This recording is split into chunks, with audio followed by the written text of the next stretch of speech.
Bismillahirrahmanirrahim. Assalamu alaikum students. Welcome to study time. Today we are starting our new topic number 12.1 types of coordination.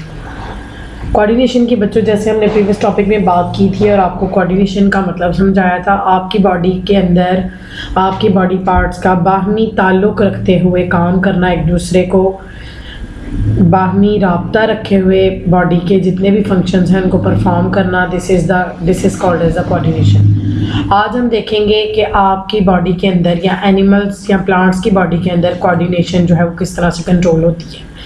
There are two types of coordination in organisms. Number one is the nervous coordination that is brought about by the nervous system. In the nervous system, there are two types of the nervous system. One is peripheral and the second one is the central. And the whole nervous system helps the body to coordinate it with the nervous system. Chemical coordination is the second type of the coordination that is brought about by the endocrine system. आपकी body के अंदर glands का system है that is called as the endocrine system, जिससे मुख्तलिफ किस्म के chemical secrete होते हैं जो कि क्या करता है आपकी बॉडी के अंदर आपकी बॉडी की कोऑर्डिनेशन में हेल्प करता है। एनिमल्स के अंदर तो ये दोनों सिस्टम मौजूद होते हैं, लेकिन प्लांट्स की बॉडीज़ के अंदर सिर्फ केमिकल कोऑर्डिनेशन होती है। चलिए आइए हम पहले देखते हैं कि बॉडी के अंदर कोऑर्डिनेटेड एक्शंस कौन से होते हैं। There are 5 components of the coordinated actions. Number one is stimulus, second one is receptor, third one is coordinator, then effector and then response. सबसे पहले स्टिमुलाई को देखते हैं हम क्या है। आपको आपके एनवायरनमेंट की तरफ से किसी किस्म का कोई भी स्टिमुलाई मिलना, फॉर एग्ज़ाम्पल जैसे आप क्या करते हैं मेमोसा प्लांट में जो कि छुई मुई जिसको कहते हैं, जब आप उसको टच करते हैं तो आप क्या कर रहे होते हैं, आपका जो टच है वो क्या है, उसके लिए एक स्टिमुलाई है, आप उस प्लांट को स्टिमुलाई प्रोवाइड कर रहे होते हैं जिसके क्या होता है कि जिसके रिजल्ट में जब आप उसको टच करते हैं तो उसके लीव्स जो होते हैं वो बंद हो जाते हैं, ठीक है, एंड आफ्टर सम टाइम वो फिर दोबारा ओपन हो जाते हैं। लेकिन जैसे ही फिर उसको कोई टच करेगा तो वो लीव दोबारा बंद हो जाएंगे। आपके बुक में यहाँ पर 2 एग्जाम्पल्स कोट की गई हैं, एक सनफ्लावर की और the second example is about the touch of a snail. जब आप किसी स्नेल को टच करते हैं या आप पूरा का पूरा स्नेल क्या होता है अपनी बॉडी को अंदर ले जाता है, वो जो उसका शेल होता है उसके अंदर चला जाता है वो। इसी तरह सन जिस तरफ को सन की रोशनी होती है, सनफ्लावर क्या करता है अपने आप को उसकी तरफ ले जाता है, उसका अपना जो फेस है वो क्या करता है सनलाइट की तरफ कर लेता है। ठीक, यहाँ पर 2 तरह के स्टिमुलाई हमने देखे, एक स्टिमुलाई जो है क्या है टच है और दूसरा स्टिमुलाई क्या है लाइट है। Are the factors that bring about the certain response in the living organism. These factors are called as the stimuli. और ये जो बाहर से फैक्टर्स आ रहे हैं, ठीक है, ये जो बाहर से फैक्टर्स हैं जिनमें लाइट है और टच है, ये दोनों क्या कहलाते हैं, स्टिमुलाई कहलाते हैं। We can define a stimulus as any change in the environment. किसी भी environment में external या internal change आता है जब which can provoke a response, जिसकी वजह से कोई response हो organism में, इसको हम क्या कहते हैं, स्टिमुलस कहते हैं। More example of the stimuli are the heat, cold, pressure, sound waves, presence of chemicals, microbial infections and etc. Coordination also takes place in unicellular organism. The response to the stimuli is brought about through chemicals. Unicellular organisms के अंदर भी coordination होती है, लेकिन वहाँ पर क्या हो रहा होता है, केमिकल कोऑर्डिनेशन होती है, ठीक है। वो क्या करते हैं, उस स्टिमुलाई का रिस्पॉन्स करते हैं by the help of the chemicals, उनको वो क्या होता है स्टिमुलाई रिसीव हो रहा होता है, ठीक है, वो क्या करते हैं उसके लिए रिस्पॉन्स ज़रूर करते हैं। नेक्स्ट रिसेप्टर्स की बात करते हैं। स्टिमुलाई को डिटेक्ट करने के लिए स्पेशल ऑर्गन्स, टिश्यूज़ और सेल होते हैं बॉडी के, ठीक। अब जैसे फॉर एग्जांपल साउंड वेव्स को डिटेक्ट करने के लिए ईयर्स हैं, लाइट डिटेक्ट करने के लिए आइज़ हैं, chemicals in the air are detected by nose and so on. The organs, tissues और cells which are specially built to detect the particular type of stimuli are called as the receptors.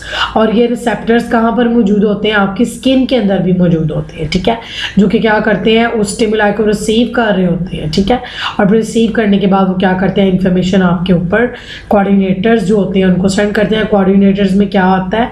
These are the organ that receive information from the receptors and send message to the particular organ for proper action, ठीक है। जैसे for example light है, तो light के आपकी eyes के अंदर जो डिटेक्टर्स हैं उस लाइट को डिटेक्ट करेंगे और फिर आपकी लाइट के ऐसे जो सेल्स हैं जिनको रिस्पॉन्स मतलब मैसेज सेंड करना है, वो क्या करते हैं, उसको मैसेज सेंड करते हैं, जिसके ज़रिए से फिर आपकी आइज़ आगे से रिस्पॉन्स करती हैं।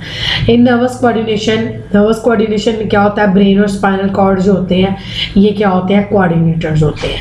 ये क्या करते हैं? इंफॉर्मेशन को रिसीव करते हैं और मैसेज को सेंड भी कर रहे होते हैं through the neurons in the form of the nerve impulses, बिल्कुल एक लहर की तरह, क्योंकि आपकी जो न्यूरॉन्स है they are joined together at the ends by one another, और वो क्या होता है, मैसेज जो होता है वो बिल्कुल एक लहर की तरह जो होता है वो जा रहा होता है, ठीक है। और यहाँ पर उसको क्या कहा गया है? एक नर्व इम्पल्स आती है, ठीक है, नर्व की एक लहर आती है जिस फॉर्म में वो मैसेज जाता है आपके ब्रेन और स्पाइनल कॉर्ड की तरफ। On the other hand, the chemical coordination, various endocrine glands play the role of the coordinator। अगर हम chemical coordination की बात करें तो chemical coordination में क्या होता है? आपके बहुत सारे glands होते हैं, endocrine glands, जो कि क्या करते हैं? coordinators में एक role play करते हैं। They receive information in the form of various chemicals। वो क्या करते हैं? उस information को in the form of chemical receive करते हैं और फिर उन्होंने क्या करना होता है? उसी तरह से chemicals को secrete भी करना होता है, मतलब उन chemicals को receive करके मैसेज को कैसे सेंड करना होता है? By secreting the particular hormone in the blood. और फिर क्या करते हैं? वो सिक्रेट करते हैं हार्मोन्स को, जो कि उसके रिस्पॉन्स में ब्लड के अंदर उन हार्मोन्स को एडजस्ट किया जाता है या वो ब्लड के अंदर वो हार्मोन सिक्रेट हो जाते हैं, ठीक है। नेक्स्ट हम बात करते हैं इफेक्टर्स की। These are the parts of the body which receive messages from the coordinators and produce particular response। इसमें क्या है कि ये वो तमाम बॉडी के पार्ट्स हैं जिन्होंने क्या करना है? कोऑर्डिनेटर से मैसेज को रिसीव करना है और उसके बारे में उन्होंने कोई ना कोई अपना रद्द-ए-अमल जाहिर करना है, ठीक है, रिस्पॉन्स करना है।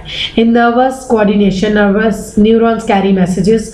नर्वस कोऑर्डिनेशन में न्यूरॉन्स मैसेज कैरी करती हैं फ्रॉम द कोऑर्डिनेटर्स, जो कि मेन कोऑर्डिनेटर्स हैं, जिनमें ब्रेन और स्पाइनल कॉर्ड की हम बात करेंगे, और ये उस मैसेज को ब्रेन और ग्लैंड्स तक लेकर मसल्स और ग्लैंड्स की तरफ ले जाती है, विच एक्ट एज इफेक्टर्स, जो कि ग्लैंड्स और मसल्स होते हैं वो आपके इफेक्टर्स के तौर पर एक्ट करते हैं। इन chemical coordination particular hormones carry message from the coordinators endocrine glands to the particular target tissue which act as effector। वो फिर particular जो आपका target tissue होता है वो effector के तौर पर act करता है, ठीक है।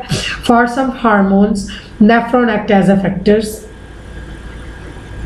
कुछ हार्मोन्स के लिए नेफ्रॉन्स भी हमारे जो इफेक्टर्स के तौर पे काम करते हैं। Similarly bones and liver act as a factor for the many hormones. इस तरह बोन्स भी और लिवर भी बहुत सारे हमारे जो हार्मोन्स होते हैं उनके लिए इफेक्टर्स के तौर पर काम करते हैं। Next, response. अब इफेक्टर्स ने तो इफेक्ट शो करना है, ठीक है, और वो जो इफेक्ट शो करेंगे effectors that is in the form of a performing an action, और वो जब एक्शन परफॉर्म होगा that is called as your response. On receiving the messages from the coordinators the effectors perform actions, this action is called as response. For example, pulling our hand away from something very hot. जब आपको कोई चीज़ बहुत ज़्यादा गर्म लग रही होती है तो दैट हाथ जो आप विड्रॉल करते हैं अपना हाथ, वो क्या कहलाता है? आपका एक्शन कहला रहा होता है। In the movement of the sunflower की movement towards the light is the response. Usually nervous coordination produces immediate but short responses, while chemical coordination produces slow but long living responses. Okay students, अपने जो coordinated actions का topic है, ये coordinated actions कितनी किस्म के हैं वो हमने देख लिए हैं। इंशाल्लाह नेक्स्ट टॉपिक के साथ आपके साथ दोबारा नॉलेज शेयर करेंगे। तब तक के लिए ईडन गार्डन के प्लेटफॉर्म से स्टडी टाइम्स को इजाज़त दीजिए। अस्सलामु अलैकुम वरहमतुल्लाहि वबरकातुहू।